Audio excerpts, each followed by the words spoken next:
Okay, hello. In this tutorial, we'll be continuing on with our little adventure with Peel. This kind of is more of a practical one. It's a practical test, see if you kind of sort of understood the last one. However, obviously, I'm going to go through it anyway. I don't want this video to be too long, so I'm going to go through it at some speed, but obviously you can rewind back and re-look over it, and I'll try and give you as much information as possible. So this has obviously been pre-laid out. This is the texture map for this model right here.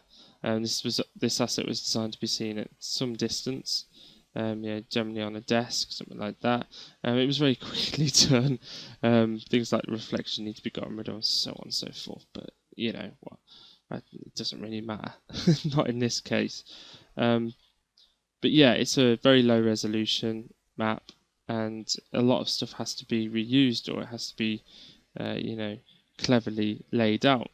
And the one thing I'd like to point out before we get started on anything is that use all your space. Use the texture space to the max.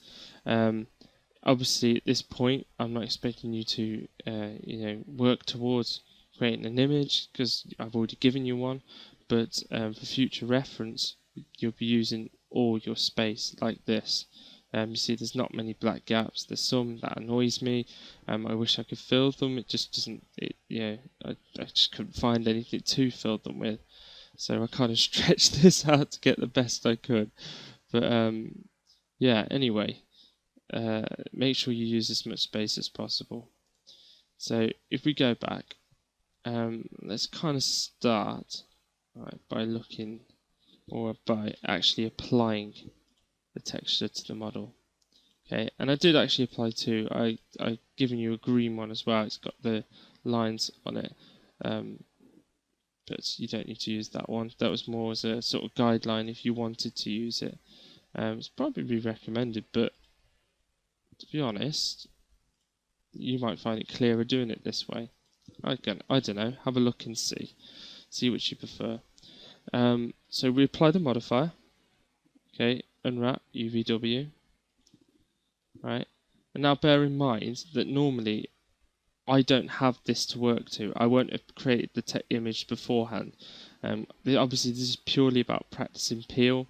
So you won't really normally have a texture map before, unless you're doing seamless work or something like that, or you're working to an existing texture for a different model and you're just reusing stuff. It's very, very rare.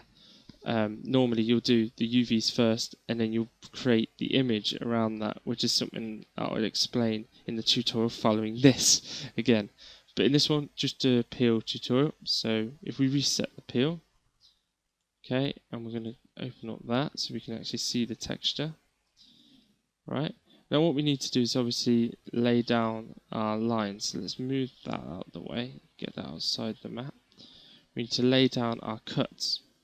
So, the best way to kind of approach it, or I found, was to separate the keyboard, separate the screen, separate the back of the screen, separate the sides, all sides. I didn't keep any of them together, so that's the back there. Okay, that small one down there, you can just about see, is the front, and the sides are obviously there. Front, back of the screen, keyboard, and that there is this strip here that you can see there. So, and this little dial is this here. Okay, so what we can do is, if I go in, use edge, go around the model, and quite simply,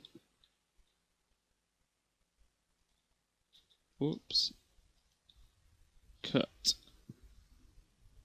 it out, just like I was showing you in the last video. So we want these to be separate.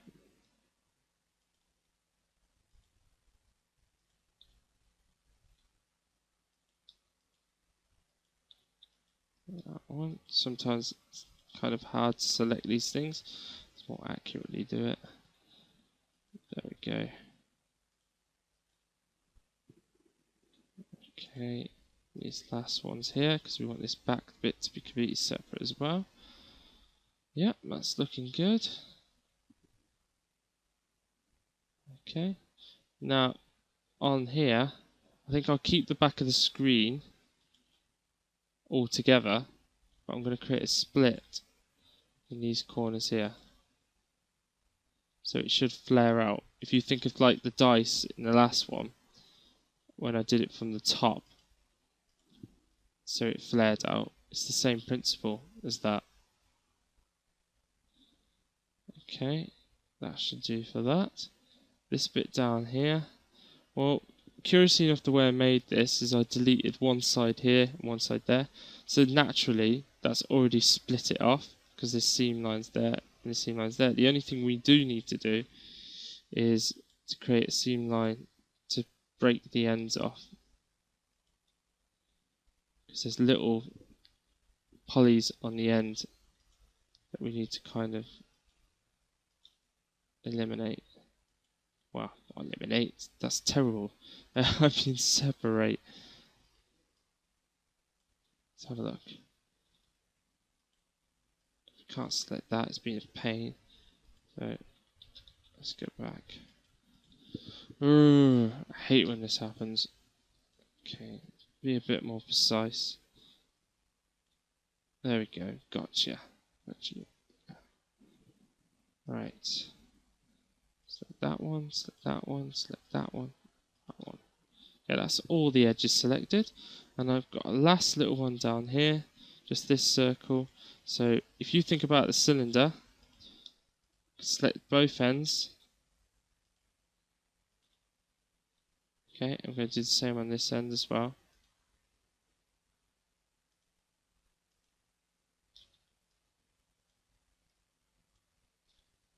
I'll have to go under to do that. Yeah. Slowly getting there. Okay. And then with the seam line, we want that to be as hidden as possible, if you remember. So we're going to put that on the bottom, because nobody's going to see the bottom of the laptop, and it'll be too small anyway. So there we go. That should be it. All the seam lines done in the correct place. Convert to seam. Let's peel mode, and that splits them off. So we now switch to face and turn on select by element. We can select the objects. Let's turn off peel, and just kind of move them apart, get them bunched together. Normally, this point, if I was doing it without a texture already in the background, I'd be laying them out by size. So I'd be getting all the big stuff together, all the medium stuff kind of together, and then all the stuff that's tiny, yeah, down the bottom. Now, if we have a look at this, let's start with the screen one. What you'll notice is that if we look from the front, it should have this little thin border around it. But if we look here, it's squashed. So this is a classic case where we need to use peel. Not peel, sorry, relax. So if you use face angles, relax, and there you go, that solved the problem. See? Relax, it's cool. Makes life a lot easier. This is probably another case where it might pay off. Might make it appear a little bit better. Not really, just a tiny bit. This is definitely one though, right down here. In fact, this one is more, if you look at it, it's slightly wonky. Both of them, if I split them apart like that, you can see that they're wonky. And this one is actually better. You can use better to use straight in selection. We use that, it makes it absolutely straight. That very rarely works, but in this case it does. So if you just want to subtly change something, then that tool will work to straighten it. Of course, we've got the other little bits. Let's break that down like so. Okay, so now we can start moving the objects in. So let's move it roughly in for now. Get it scaled down. Pop it roughly where the screen is, which is here. Okay. Now, before we just simply were scaling things and that was it. This time though, we're going to have to edit it a little bit more manually. So we're going to have to go in and we're going to have to edit it to make it look correct. In fact, the first thing I've noticed is this is upside down. So let's flip that. There we go. At least it's the right way around that, right? Now, in order to fix this, we go to Vertex. What we have to do is we have to go in with that switched off. Individually select stuff. And we have to tweak it. And looking at the model here, we can see when it kind of looks correct.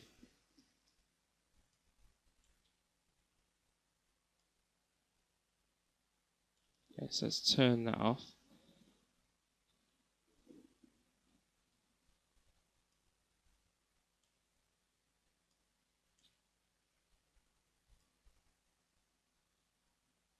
Oops. So holding shift will keep it in line. Alternatively, if you go up here, just like in scale, you can just move along a single axis, like so, for greater accuracy. Same with this one up here.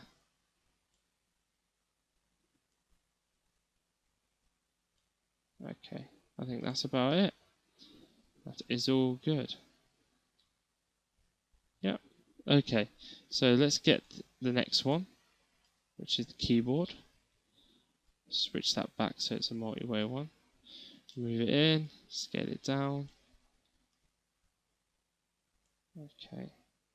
It's probably quicker to go to Vertex and just manually move this. So hold shift, move it in one direction.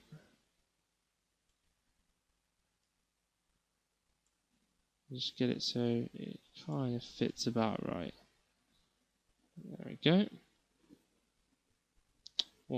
Another bit down. This is the back, and we know that because you can see it's selected. So we can rotate that 90%. Remember, I've got angle snap on, so it does it by 5%, which is a much easier way of doing it.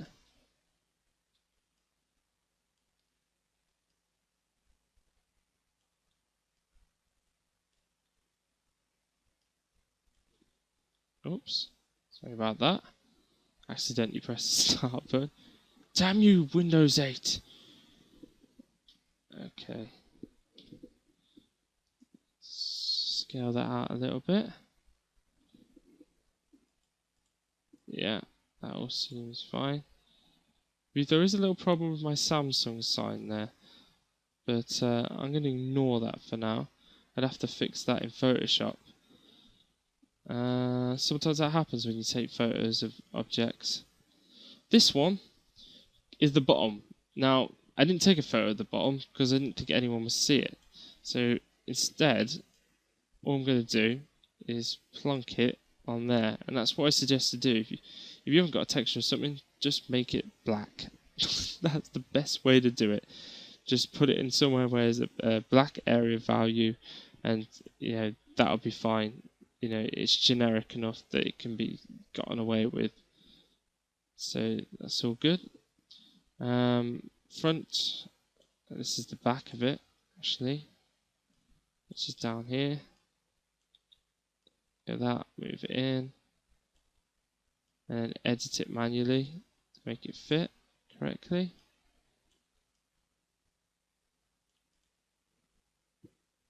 There we go. And also with this one, which is the front.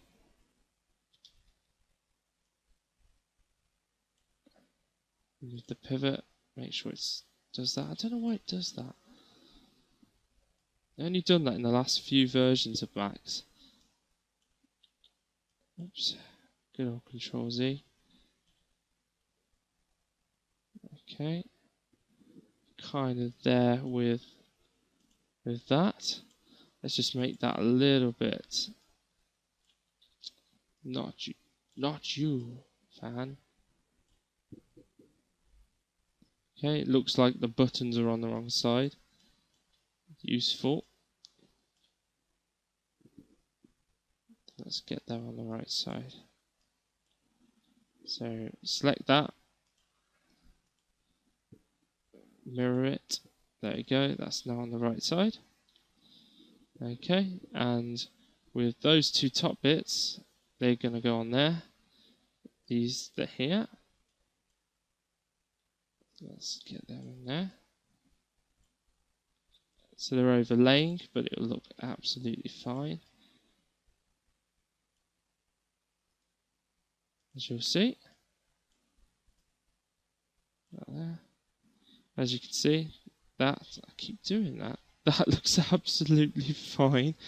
Keeps working. Apologise. My thumb just keeps tapping it. It's doing its own thing. Okay, these bits we'll also manually put in side bits. So it's just making sure we've got the right side of the model. So these have been laid out. So that's on the left. This is on the right. Working out which one's top and bottom by doing that. Okay, if you press F2, that turns on the red. It just makes it easier to see it. Okay, so we know that this one is the top.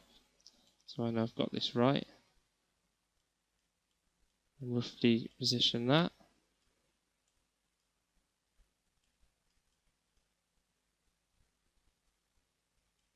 Now obviously originally when I was laying this out, I'd squeeze these in like this and I'd just warp the image to fit this instead of warping the UVs.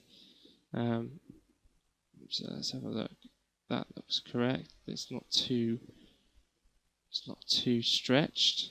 As you can see, it kind of goes at a bit of an angle. So let's try and get that as straight as possible.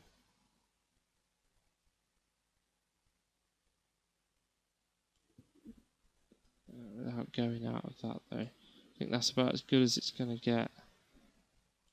Yeah, that's as good as it's going to get. Okay, go back, get the other one, and we're almost there now. The last bit. Okay, so find out which one's top again. Okay, so that one's bottom, that one's top. So we need to mirror that, flip it round. Use vertex. Get it in position.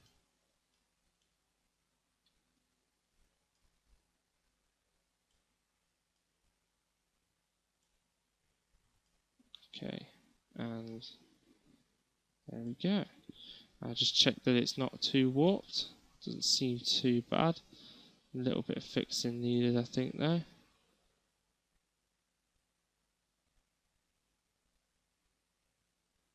Right, so we'll just slide it back a little bit.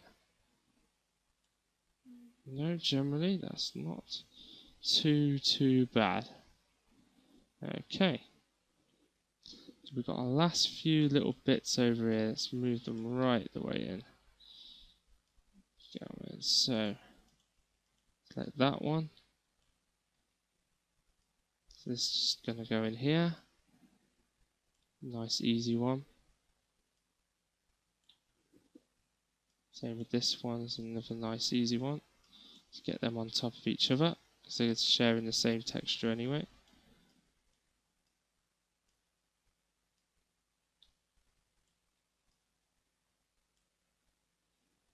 And these two little ones here, which are on the end, will just pop into the black up here, and that'll do the trick nicely.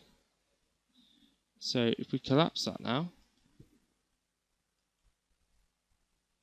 see that that's the laptop done.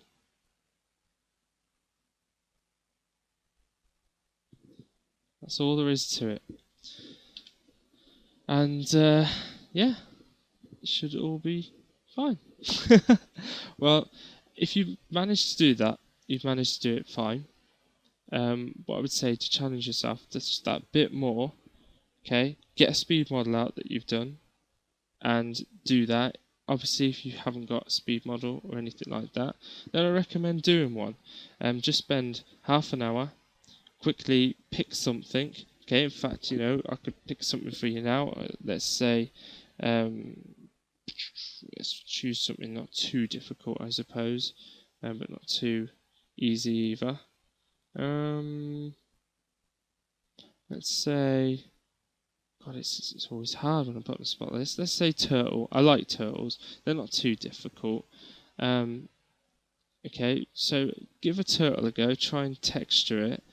Don't worry about trying to apply a material or anything like that. Just as long as you can get peels set up and you get stuff roughly laid out, then that's all good. We'll look more at efficiency at a later date, but just to bear in mind for that, if you're doing that, think about the biggest objects first. Try and get them in the map first. Okay, so you're trying to essentially fit them into that tiny 0 to 1 grid we can see here, this grid here. So think about the biggest objects first, categorize them as you do it. So put all the big ones together that have to be big because they take up the most space on here. Medium ones, and then the smaller insignificant ones, they could just squeeze in here, there and everywhere. Right, but this is something we're going to go into a bit more. So if you do manage to do that, well done. That's it for now. I'll see you in the next video. Any questions, just leave them. I'll try and get back to you as soon as I can. Okay, thank you.